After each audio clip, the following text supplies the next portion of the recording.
Слип-эндоскопия – это передовой метод диагностики храпа и остановок дыхания во сне или синдрома обструктивного апноэ сна. Меня зовут Арустамян Ирина Григорьевна, я лор-врач высшей категории, кандидат медицинских наук, и сегодня я вам просто и понятно расскажу об этом методе исследования. Многие живут с храпом и остановками дыхания во сне, думая, что это проблемы неизлечимые. Тем самым ухудшается качество сна, он влияет на все сферы и области жизни. К сожалению, смертность от синдрома обструктивного апноэ сна может достигать до 6-8% согласно статистике, при условии, что вовремя не заняться лечением этого состояния. Метод слип-эндоскопии помогает быстро и с высокой точностью установить причины храпа и остановок дыхания во сне. Помогает в том числе комплексно подойти к проблеме и не только оценить анатомические изменения лор-органов, но и функциональные изменения, которые происходят с пациентом именно во время сна. Слип-эндоскопия проводится достаточно быстро, она занимает всего 15 минут. Пациент находится в медикаментозном сне, который максимально приближен к физиологическому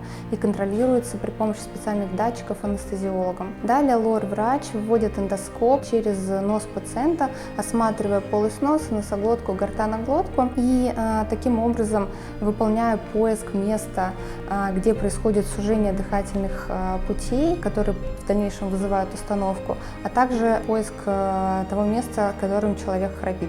Благодаря слип-эндоскопии мы можем точно установить причину возникновения храпа и остановок дыхания во сне, а соответственно подобрать наиболее подходящий метод лечения и в том числе избежать ненужной хирургии. Не затягивайте с диагностикой, вовремя обращайтесь к специалистам. В нашем медицинском центре есть сомнологическая лаборатория, где вы можете получить консультацию сомнолога, а также пройти весь спектр обследования от полисомнографии до слип-эндоскопии в комфортных условиях.